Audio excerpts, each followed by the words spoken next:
The emergency beacon screamed across 17 star systems before anyone bothered to listen. Captain of the merchant vessel Prosperities, Edge almost deleted the transmission without reading it. Emergency calls were common in the Outer Rim territories, usually pirates demanding tribute or desperate colonists begging for medical supplies they couldn't afford. But something about this signal was different. The mathematical structure was wrong, alien in a way that made his translator circuits struggle. The harmonics suggested a species they'd never encountered before, and the urgency was unlike anything he'd heard in his 47 years trading among the stars. Was a species known throughout the galaxy for their careful nature and methodical approach to business. His people didn't take unnecessary risks. They calculated profit margins down to the third decimal place and never ventured into uncharted space without extensive insurance policies. Yet here he was, changing course toward coordinates that didn't appear on any star chart he possessed. The distress signal originated from a small yellow star on the very edge of what galactic civilization considered habitable space. According to his ship's database, the system had been surveyed once, nearly 200 years ago. The report was brief and dismissive. Single habitable planet, primitive biosphere, no intelligent life detected. Classification, unsuitable for development due to extreme gravitational conditions and atmospheric composition. The planet had been designated as Terra 3 and promptly forgotten.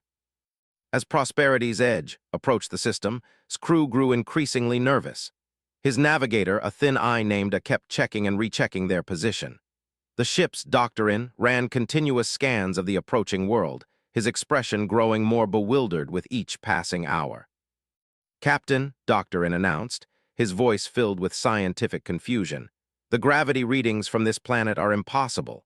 According to my instruments, any intelligent species that evolved here would need to be incredibly robust.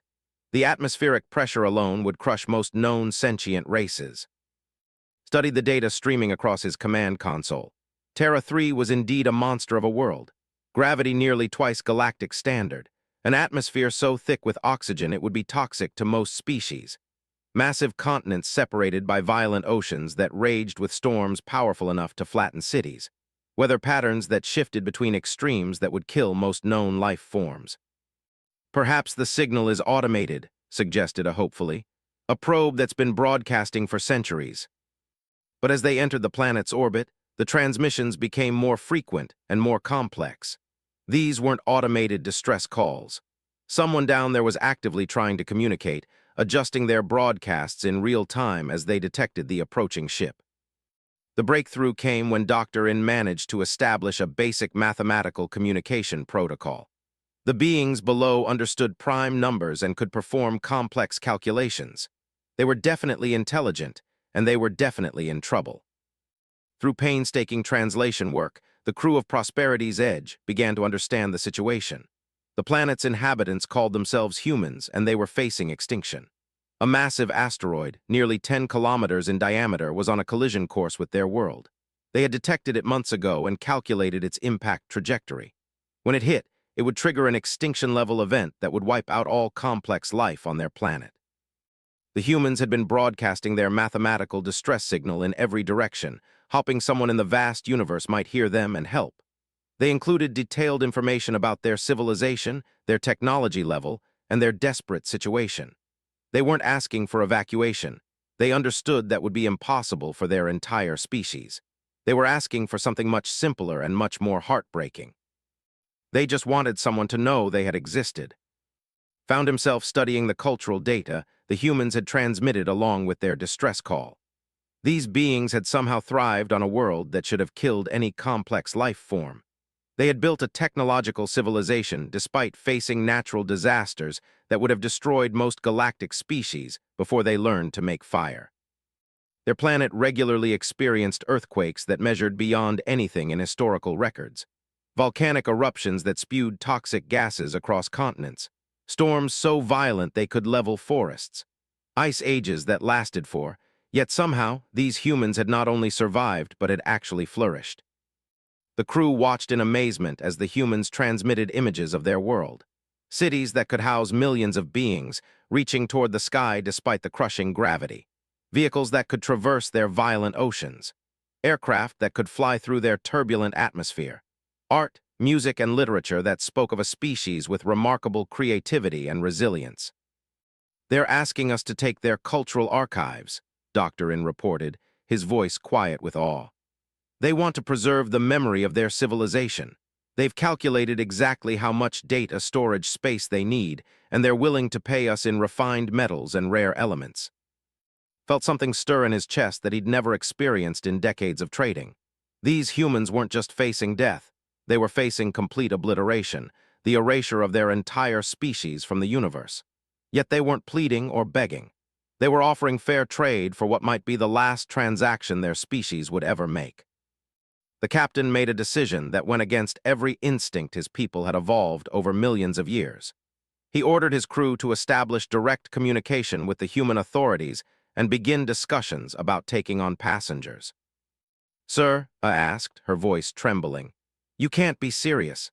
The gravity alone would kill most of them if they tried to leave their world, and we don't have the life support systems to handle beings that breathe such a toxic atmosphere." But with studying the technical specifications the humans had provided about their physiology, these beings were unlike anything in the galactic database.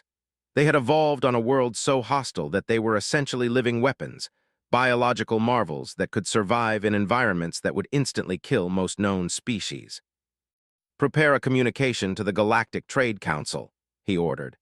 "Tell them we've made contact with a previously unknown intelligent species, and we're going to need emergency assistance for a first contact and potential refugee situation." As his crew scrambled to follow his orders, continued reading the human transmissions. Their language was harsh and guttural, adapted for communicating through their dense atmosphere.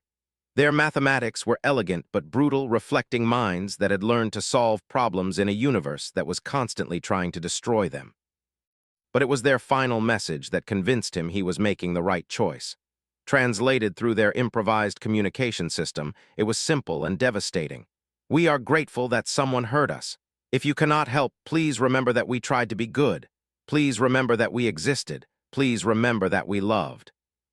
The asteroid was still 3 weeks away from impact.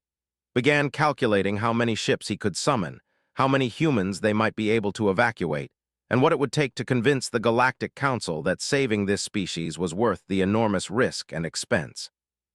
He had no idea that he was about to introduce the galaxy to the most terrifyingly capable species it had ever encountered.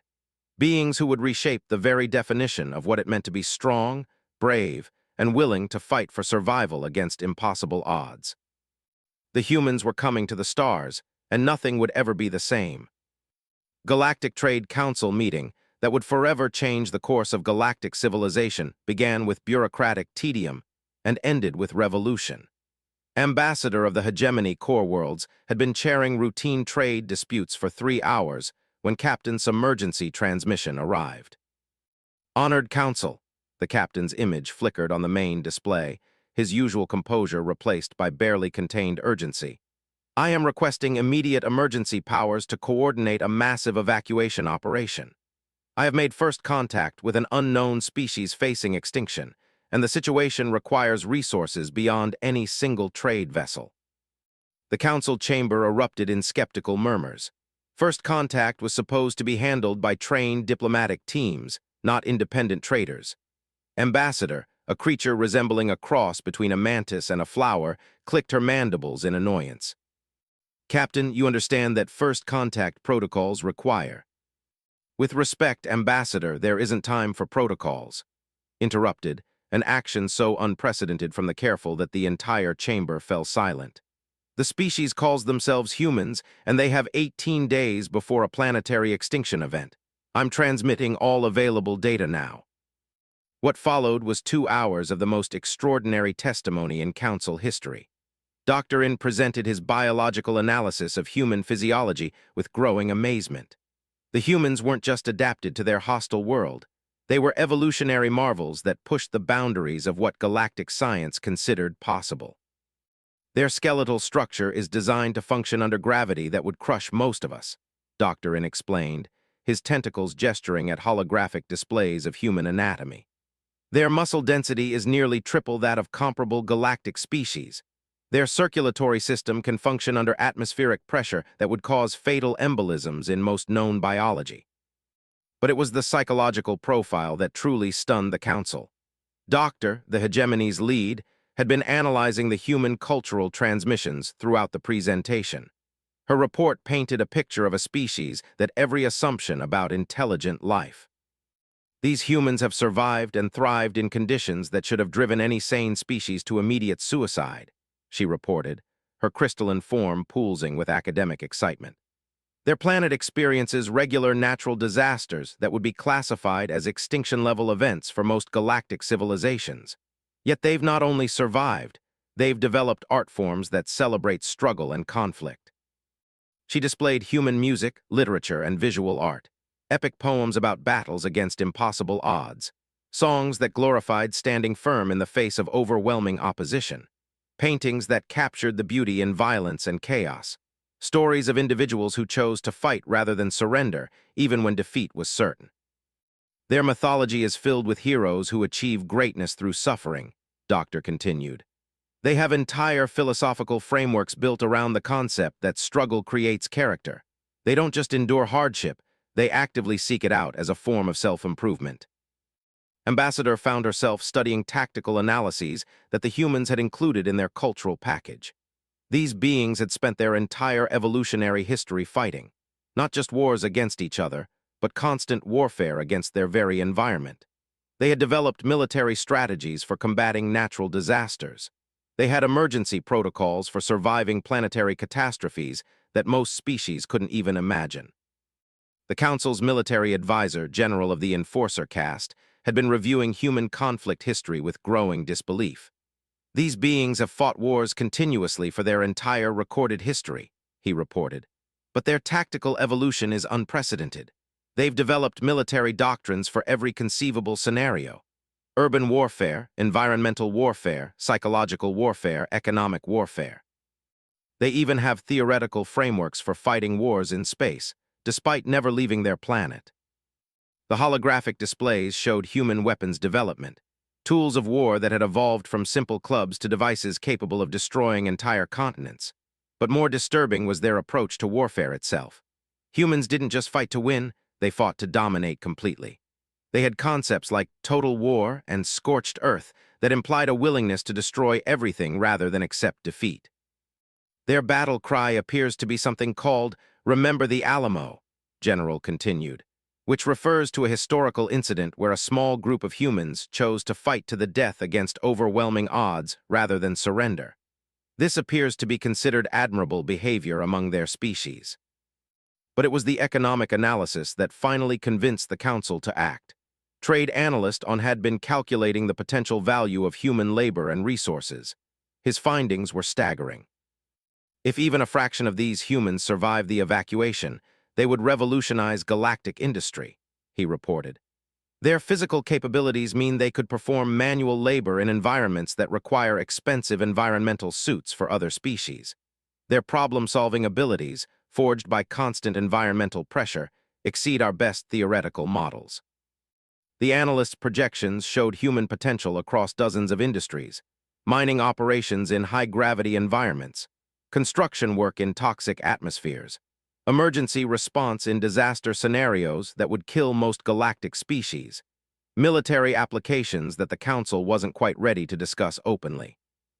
They've also developed technologies we don't possess, added. Their materials science, born from necessity to survive their hostile environment, includes alloys and construction techniques that could advance our technology by decades. Their medical knowledge, developed to treat injuries that would be instantly fatal to most species, could revolutionize galactic healthcare. The debate that followed lasted 6 hours and nearly triggered 3 diplomatic incidents. The cautious coalition argued that bringing such a violent species into galactic civilization was dangerous.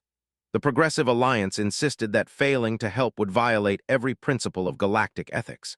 The military consortium remained ominously silent, clearly calculating strategic implications. It was Ambassador of the Peacekeeping Union who finally provided the argument that swayed the vote. She had been quietly analyzing human philosophy and ethics throughout the debate, and her conclusions surprised everyone. Yes, these humans are violent, she announced. Yes, they're dangerous, but look at their ethical codes, look at their concepts of honor, loyalty, and self-sacrifice. These are beings who will die to protect others. They've developed moral frameworks that prioritize the weak and defenseless. Their strongest warriors are celebrated not for their ability to destroy, but for their willingness to protect. She displayed human stories of heroism that brought stunned silence to the council chamber. Soldiers who threw themselves on explosive devices to save their comrades. Civilians who ran toward danger to help strangers. Rescue workers who died attempting to save people they'd never met. A species that had weaponized self-sacrifice in service of others. If we're going to share the galaxy with apex predators, Ambassador concluded, I prefer they be apex predators with a conscience. The final vote was closer than anyone expected, 847 to 723 with 129 abstentions. The Galactic Council authorized emergency powers for a full-scale evacuation effort, with Captain designated as First Contact Coordinator. Within hours, the largest emergency fleet in galactic history began assembling. Ships from dozen species converged on the Sol system, carrying emergency life support equipment, emergency housing, and emergency diplomatic teams. The galaxy was about to meet the humans. None of them understood that they weren't just rescuing a dying species.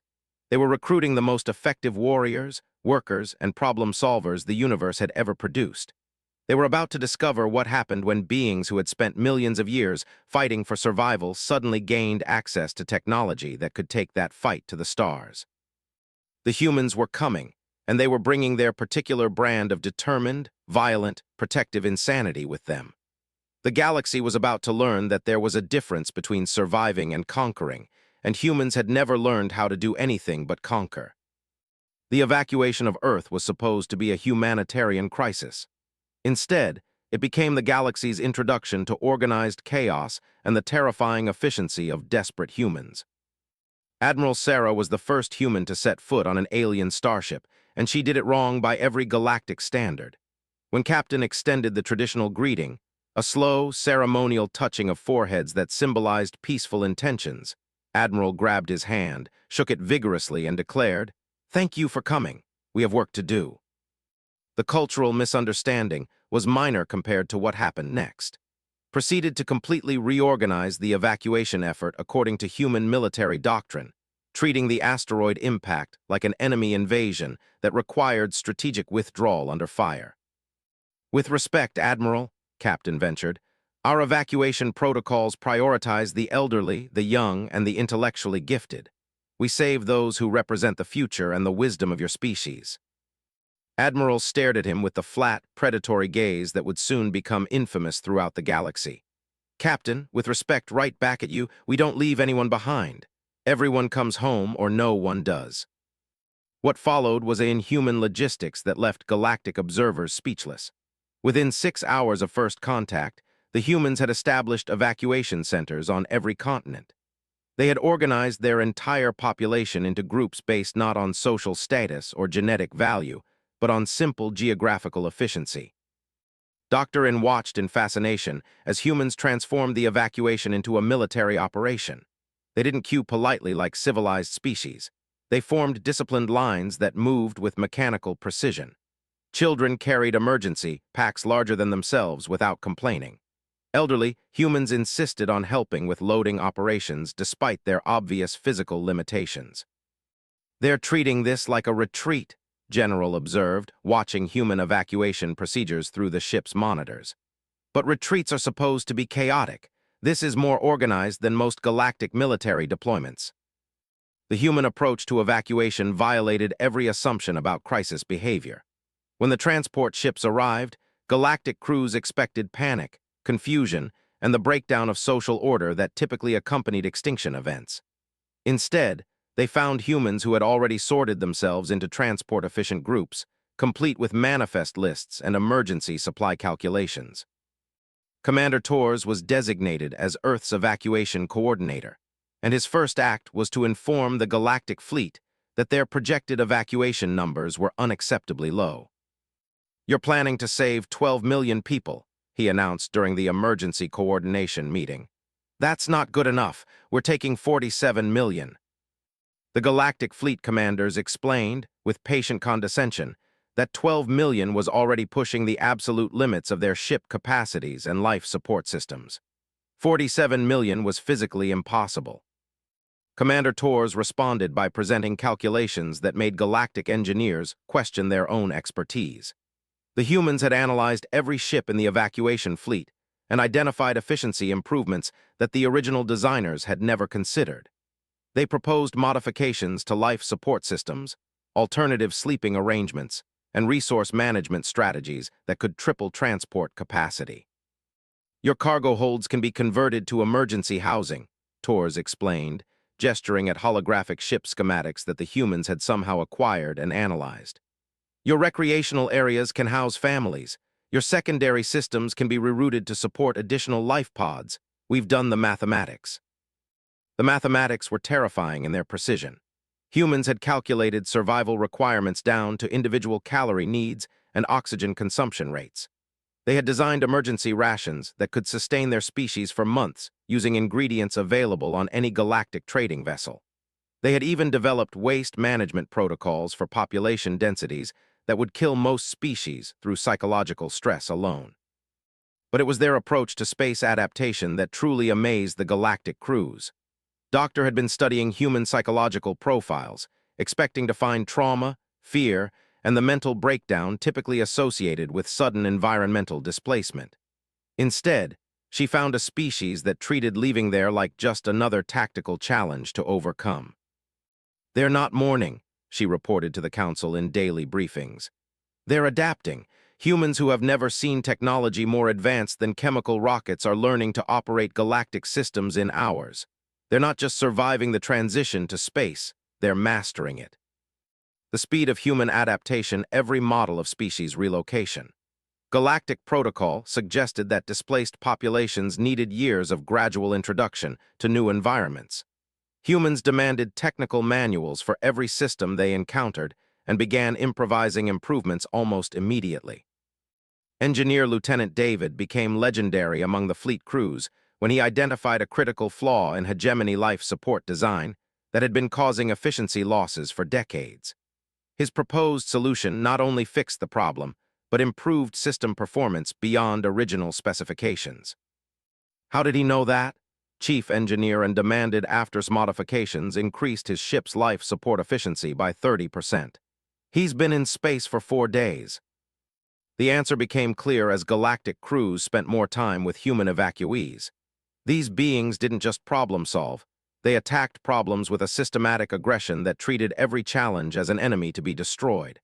They didn't accept limitations, they found ways to exceed them. They didn't adapt to new environments, they modified environments to suit their needs. The psychological profiles that Doctor compiled painted a picture of a species that thrived on adversity. Humans who had lost everything they'd ever known were already making plans to build something better. Families who had been separated were organizing search networks using galactic communication systems. Children were learning alien languages faster than trained. "They're not refugees," Doctor realized during her 3rd week of observation. "They're colonists. In their minds, they haven't lost their world, they've gained access to the galaxy." The transformation was most visible in human military personnel. Officers like Admiral didn't just learn galactic military doctrine, they identified its weaknesses and began developing improvements. They studied alien weapons technology and immediately began theorizing more effective applications. They analyzed galactic defensive strategies and found gaps that had never been noticed by species that fought wars for territory rather than survival. Captain found himself in daily strategy sessions with Admiral, discussions that were supposed to be about evacuation logistics, but consistently evolved into comprehensive galactic military analysis. "Your fleet formations are designed for territorial disputes," observed during one such meeting, studying tactical displays with predatory interest. "They assume enemies who fight for reasonable objectives with acceptable losses. What happens when you encounter enemies who fight to the death?" The question hung in the air like a weapons discharge. Galactic military doctrine was built around civilized warfare conflicts with clear objectives, negotiated settlements, and acceptable casualty rates. The concept of total warfare, of enemies who preferred mutual destruction to surrender, was foreign to species that had evolved past such savage necessities. We don't typically encounter such enemies, General replied carefully. Admiral smiled with predatory satisfaction. You do now. As the evacuation entered its final phase, with the asteroid just days from impact, galactic observers began to understand what they had actually accomplished. They hadn't just saved a species from extinction. They had recruited the galaxy's new apex predators, beings who viewed every challenge as an opportunity for conquest. The humans were coming to the stars, and they were bringing their particular brand of organized violence with them. The galaxy was about to learn that there was a difference between being civilized and being peaceful, and humans had never confused the two concepts. The first human colony ship, New Horizon, was attacked by pirates 6 weeks after leaving the devastated ruins of Earth. The attack was meant to be routine vulnerable refugees with valuable galactic technology, defended only by a handful of alien patrol ships. The Crimson Claw Syndicate expected easy profits and terrified compliance. They encountered neither. Captain had been designated commander of the human refugee fleet, a role that should have involved coordinating humanitarian assistance and managing traumatized civilians. Instead, she found herself commanding the most effective military force the galaxy had seen in centuries, led by beings who treated piracy as just another environmental hazard to overcome. Unidentified vessels, you are ordered to surrender your cargo and submit to boarding, the pirate commander transmitted in heavily accented galactic common. Resistance will result in the destruction of your ship and the sale of your passengers into labor contracts. Captain's response became legendary throughout galactic space. Unknown hostiles, you have 30 seconds to withdraw before we demonstrate why attacking humans is considered a fatal mistake. The pirates, accustomed to immediate surrender from terrified refugees, responded with weapons fire aimed at the refugee ship's engines. They intended to disable the vessels for easy boarding and looting.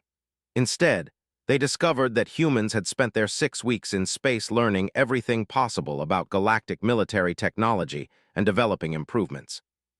Admiral had been using the journey to train human volunteers in what she called void warfare, combat techniques adapted from terrestrial military doctrine for the three-dimensional of stellar conflict. The results exceeded every projection of human combat effectiveness. The refugee ships weren't helpless civilian transports. They were armed merchant vessels crewed by beings who had spent their entire evolutionary history fighting for survival against impossible odds. The humans had modified civilian cargo ships into warships using techniques that galactic engineers had never considered. Target their engines and weapon systems, Admiral commanded from New Horizons Combat Center. Disable their ships but preserve their crews for interrogation. We need intelligence about galactic criminal operations. What followed was the most one-sided space battle in recorded galactic history. Human tactical doctrine, developed over of total warfare, overwhelmed pirate forces that expected civilized resistance. The Crimson Claw Syndicate discovered that humans didn't fight to win territory or negotiate favorable terms. They fought to eliminate threats completely. The human attack patterns galactic military theory. Instead of the cautious, position-based warfare that characterized most space conflicts, humans employed aggressive close-range tactics that maximized damage while minimizing enemy response time. They used their ships like weapons, ramming damaged pirate vessels with armored refugee transports. They coordinated attacks with precision that suggested decades of training rather than weeks of desperate preparation. Commander led the first human boarding action in galactic history, and her after-action report became required reading in military academies throughout the hegemony. The humans didn't just capture the pirate command ship. They systematically eliminated the entire criminal organization using intelligence gathered from captured databases. The pirates expected us to negotiate, Commander reported to the Galactic Peacekeeping Force. They assumed we would follow standard civilized warfare protocols. They didn't understand that humans don't negotiate with threats, we eliminate them. The speed and efficiency of the human response stunned galactic observers. Within hours of the initial attack, the entire Crimson Claw Syndicate had been destroyed, their bases located and eliminated by human strike teams that moved with military precision. The humans had extracted complete intelligence about pirate operations, identified criminal allies and suppliers, and transmitted comprehensive target lists to peacekeeping forces. But it was the aftermath of the battle that truly demonstrated human nature to their galactic rescuers. Instead of celebrating their victory, the humans immediately began analyzing the engagement for tactical improvements. They identified weaknesses in their own performance and developed training protocols to address them. They studied captured pirate technology and began developing countermeasures for similar threats. Doctor, observing from the fleet's medical vessel, watched human behavior with growing amazement. Beings who had just fought their first space battle were already planning for the next one. Children who had witnessed violence that would traumatize most galactic species were asking questions about ship design and weapons effectiveness. "They're not psychologically damaged by combat," she reported to the Galactic Council. "If anything, they seem energized by it. They treat warfare as a form of problem-solving exercise.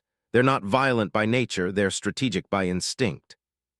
The transformation of human refugees into effective void warriors accelerated dramatically after the pirate encounter. Admiral established what she called Fleet Academy, training programs that taught human civilians to operate in the three-dimensional combat environment of space warfare. The curriculum combined traditional Earth military doctrine with galactic technology in ways that produced tactical innovations no one had imagined. Sergeant First Class Michael became the first human to complete Galactic Special Forces qualification, finishing the program in 6 weeks instead of the standard 2 years. His final examination involved single-handedly infiltrating and neutralizing a simulated terrorist facility, a scenario designed to test the limits of Galactic Special Operations capability. Completed the mission in 14 minutes, using techniques that the evaluation committee couldn't classify according to established military doctrine. He had treated the facility like a puzzle to solve rather than an enemy to defeat, identifying structural weaknesses and exploiting them with tools improvised from standard equipment. "How did he know to use the ventilation system as an access route?" demanded Colonel, the officer responsible for Special Forces training. "That's not covered in any standard infiltration manual." The answer revealed the fundamental difference between human and galactic approaches to conflict. Galactic military doctrine was based on established procedures and tested strategies. Human military thinking was based on adaptive problem-solving and the assumption that any obstacle could be overcome with sufficient creativity and determination. As the refugee fleet approached their designated settlement worlds, galactic observers began to understand that they had fundamentally misunderstood the human evacuation. These weren't traumatized survivors seeking shelter. They were advanced scouts, establishing forward positions for a species that treated the entire galaxy as operational territory. Captain Jennifer, designated as colonial coordinator for the first human settlement on Prime, spent her approach time studying galactic territorial law and identifying opportunities for expansion. Her reports to the Fleet Command read like military reconnaissance rather than settlement planning. "Prime offers strategic access to 7 major trade routes," she noted in her preliminary assessment. "The planet's position makes it suitable for both commercial operations and forward military deployment. Recommend establishing industrial facilities capable of supporting fleet maintenance and expansion operations." The galactic observers who had expected grateful refugees found instead that they had rescued a species of natural conquistadors who viewed their new homes as bases for further expansion. The humans weren't planning to integrate into galactic civilization. They were planning to improve it according to their own specifications. Admiral established what she called the Human Integration Protocol, a comprehensive plan for human expansion throughout galactic space that assumed continued growth, technological advancement, and the eventual development of human-controlled territories. The protocol wasn't about adaptation. It was about conquest through contribution. "We're going to make ourselves indispensable," she explained to the human command staff. "Every species in the galaxy is going to discover that they need humans for something. Security, engineering, emergency response, military support were going to become the solution to problems they didn't know they had." As the first human colonies prepared for establishment, the galaxy was beginning to understand what they had actually accomplished. They hadn't just rescued a dying species, they had recruited their future rulers. The humans were coming to the stars, and they were bringing their particular brand of determined, strategic ambition with them. The galaxy was about to learn that there was a difference between being saved and being conquered, and humans had never learned to distinguish between the two concepts. 5 years after the evacuation of Earth, the Galactic Council convened an emergency session to address what historians would later call the human question. The beings they had rescued from extinction had become the most influential species in galactic civilization, and no one was quite sure whether that was a triumph or a catastrophe. Ambassador opened the session with a statement that captured the confusion felt throughout the galaxy. "We saved 47 million refugees. Somehow, we now have 200 million humans spread across 38 star systems, operating the largest commercial fleet in galactic history, and they're asking permission to form their own military alliance." The transformation had been unprecedented in its speed and scope. Human colonies hadn't just survived, they had thrived beyond every projection. More disturbing, they had begun reproducing at rates that galactic demographic models, as if liberation from their hostel had triggered some kind of biological imperative to rapidly expand their population. Admiral, now designated as Terran Colonial Defense Coordinator, addressed the Council with the calm confidence that had become characteristic of human leadership. "Honored delegates, humanity requests formal recognition as a sovereign interstellar civilization with the right to establish territorial boundaries and defensive alliances." The request was staggering in its implications. Galactic law didn't recognize species as independent political entities until they had developed faster-than-light technology independently. Humans had gone from primitive chemical rockets to commanding the most advanced fleet in the galaxy in less than 5 years, using technology they had learned, adapted, and improved from their galactic rescuers. General presented the military assessment that had prompted the emergency session. "Human colonies have established defensive capabilities that exceed hegemony core world protection levels," he reported, his warrior's instincts clearly conflicted between admiration and alarm. "They haven't just learned galactic military doctrine, they've revolutionized it." The statistics were undeniable.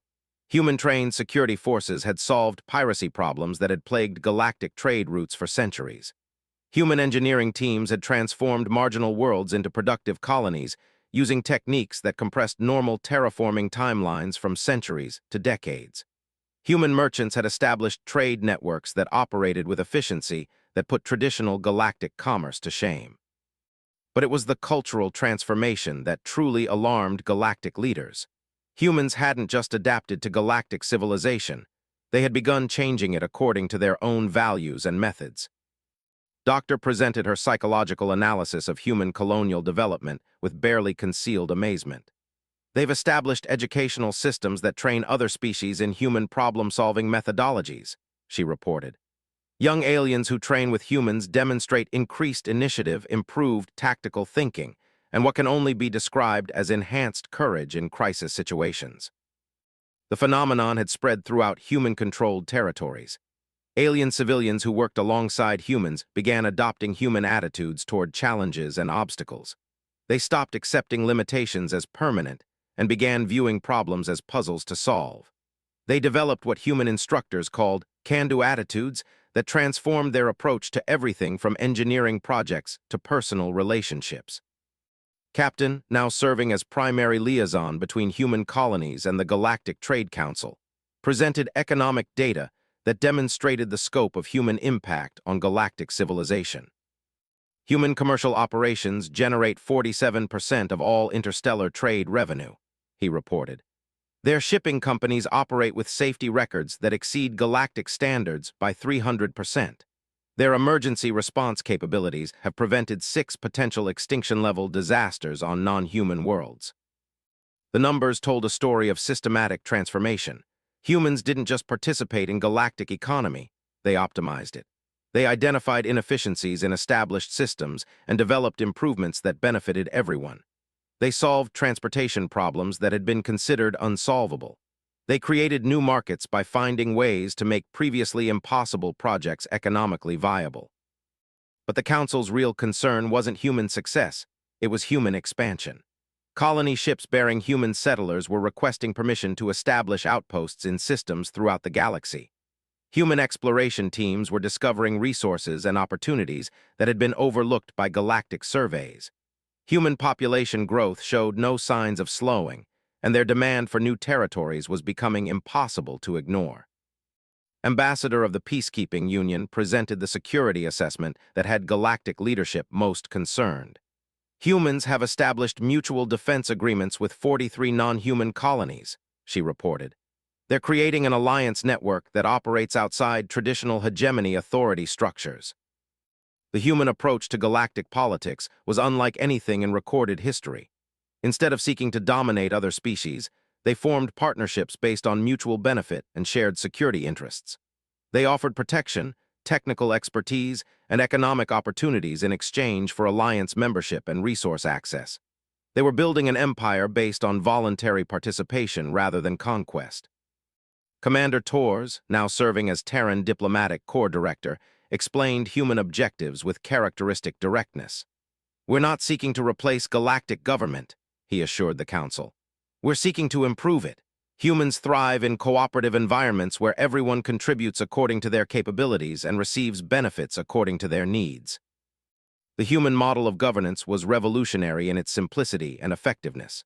Instead of the complex bureaucratic hierarchies that characterized most galactic civilizations, humans operated with streamlined command structures that prioritized rapid decision-making and efficient resource allocation.